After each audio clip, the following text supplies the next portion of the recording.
Hallelujah. Praise the Lord. Maouiro le Yesu Nazareth la nous comme. On le pas prophète à côté avec les aides télévision a dit.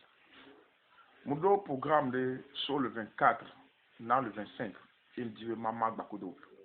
Ne akpo gomme le programme yann. Plus de faveur. Amen bébé dit que là jasso difo. D'autres assez. Gbedodora le gbedodora me. On a tenu tout gbeda va ne mo ba men bébé. Yebe nous blani popo de mu genda fiat boji wa. Egbe ko le dora ma pa me ke la va hona. Parce que gbedodora de pepe kemi le wa mede la va hona mi amede die ma ou le yato là encore. La réponse de prière la nabe enu ko bia amela sovano.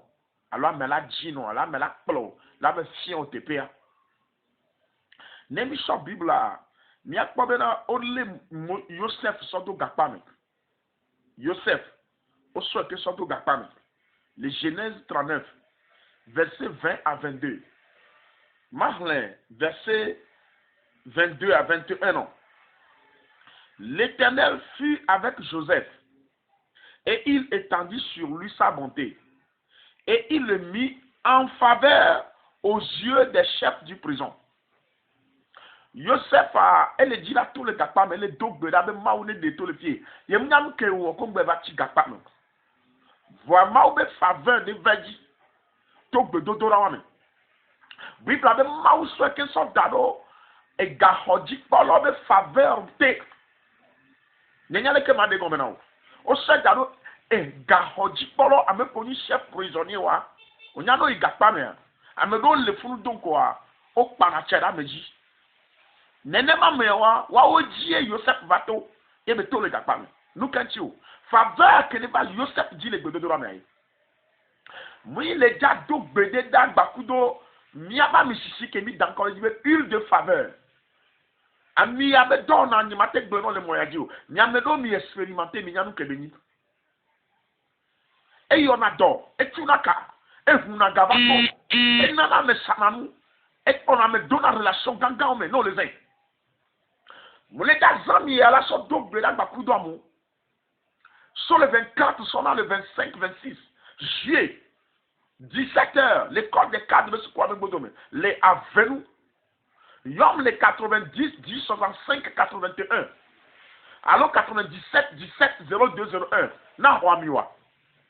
Ami a yé ni ticket d'entrée. Ami a la nation. Penetia. Amedo koe. On dit là, bon, mais dondo nao. Le programme yame.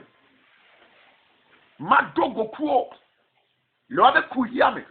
Et ye mau dola la fiande ke ma wo bakudo. Bena et donc que le wo bagbeme. Problème que le wo dia de bajo. C'est là, à mettre tout à toni soukuvio. Soukuvi de pepe ke jaba programme yame. Sop bulletin ou dati. Bulletin ou asso dati. Soukou vide peut que là-bas programme yame. Ne soit avec bulletin rassi. Et vego ameko wona o donan bena. Ma ple huno, ma toy moji, ma passeport non, ma dit non, ma hu dope non. Ola no bleu kaka mama no jeju. Bon me dona e, azebe dona e, esprit de beni kon amedo. Nene mamea, ne chaba ne baba programme yame. Ne ogbana, nou ko jawe ya. Dotona si. Ola fo me. On la couchi, la clota, la cloncume. Pourquoi? On la clota, on doit mettre à 20 ans. On la clota, on ne n'a même pas pour avoir. On va se soutrona, clota, la cloncume. Non, on est même moi. Socialo et diable comme web à souvent, bah non, c'est 5 litres, ça va programme. À son mi a péréji. Mon cas de dit non, il y a la 3 la paire de Boji. Les Yesu Nazareth là de comme. Amettons Léo, qu'on y a me collé, va sélectionner aussi. On la home forme de son, on le voit en quoi dans le loup. Pour les bagues de cas, vraiment ni bague de mariage, bague qu'on s'en a fiançailles, et que t'as bon lolonana, pour les cas, des assis, ni bague rond, plat, blague de que, et t'as aussi prêt. Son pédale mianchi, n'a pas programme. Ma dogoku, miasi amlima. 24, 25, 26. Amenelio, on a mes commerçants de paix bas, chacun l'on de paix balo.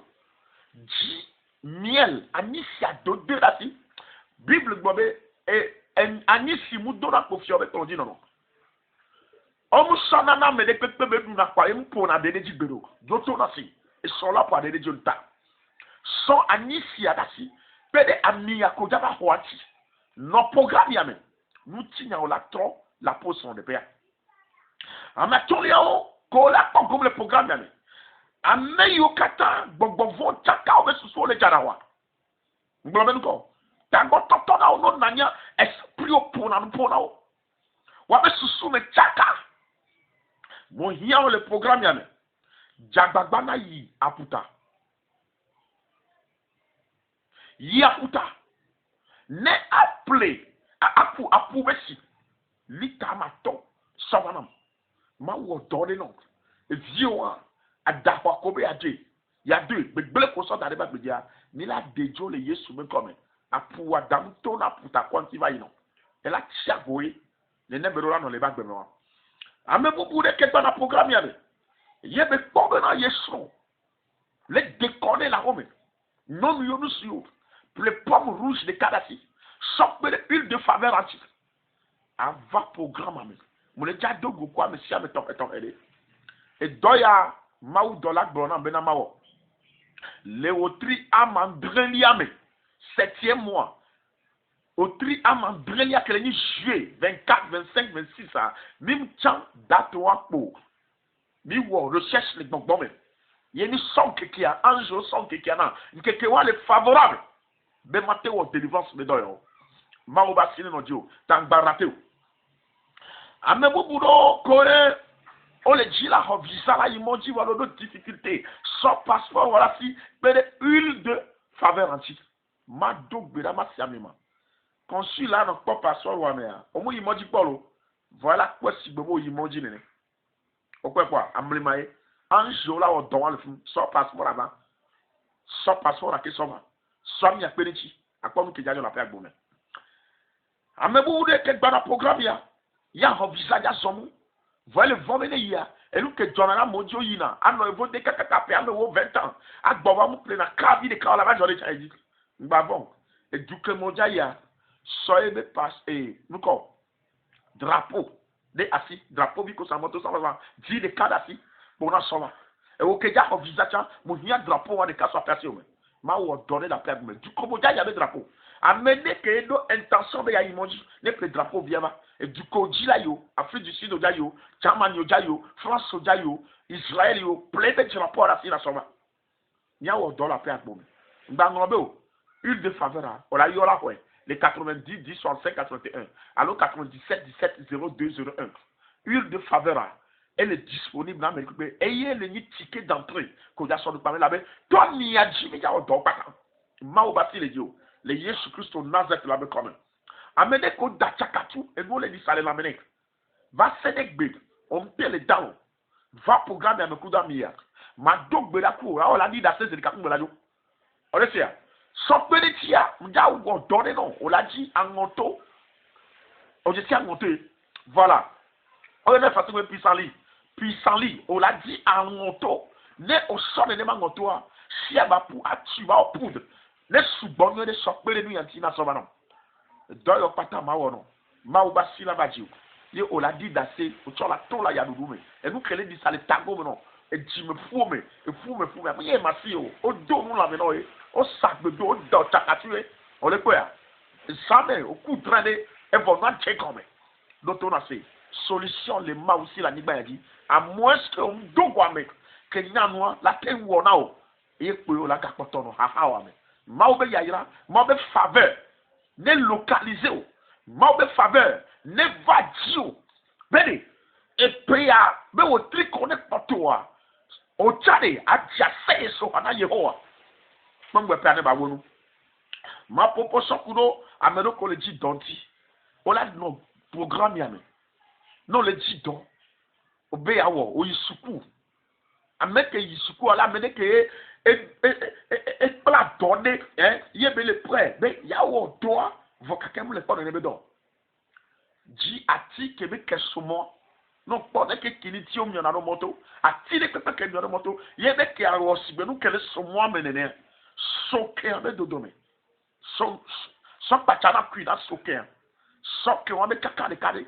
A sok pe la mi anti ma odore no. Ma wo la du ji no. O se prophète a fait bébé. Nenni mu yo wo ya be problème wa, ni problème. Va programme na essentiel ni be o la ji amiyada si. Nkeke a me tonvi le jawo. Nkeke gba to amande gbe pan. Me ma dogoku ameko keke. Nem globe problème yo som ke ma so bon me do na o wa. Ma dogoku e no ko la ji amato no. Nen senya wa pa ma o do la globe ke o la wana. O le se comme Maria tona nous solo le canavasa me ene pepe ke Yesu Christo de vida la glona mia mi hoe ene mi awe mi la po totro la zaya mi nyatepe e sikpoto no monoku okusia e changement va nen glona no we ya on la po solution elle avait mal fait dans la émonie prophète à côté avait Yom le 90 10 65 81 ne oya une de faveur encore soit sur comme mon femme n'y pas voir mignon ne avaho a permis wa on la te va table de mise pas mardi 9h à midi on la va te va son mardi à kakabana samedi les franciscains mon tout non dit le fond do voir qu'on a battu les lusidi moulebo et velia greneme zanvi pour la côte chile les miondi toi tu avais face de cas d'opérer le funéraire imprimerie Malachi et le secrétariat on la miwa no va funa on la ba pomia be livre on la pomia be bonbon be mu et mau la ba yira to mo wa changi mau ne yo ma information ya 24 25 26 juillet 17h temple de misère école de cadre elle est avenue Bani Badji Kouva Hemonu Adido Tiago feu rouge à Zonsiboda Iganame à 150 à 200 mètres on la porte à la frontière anti tout le secours wa me bodo ma bye bye mon lonya ogbon I love you.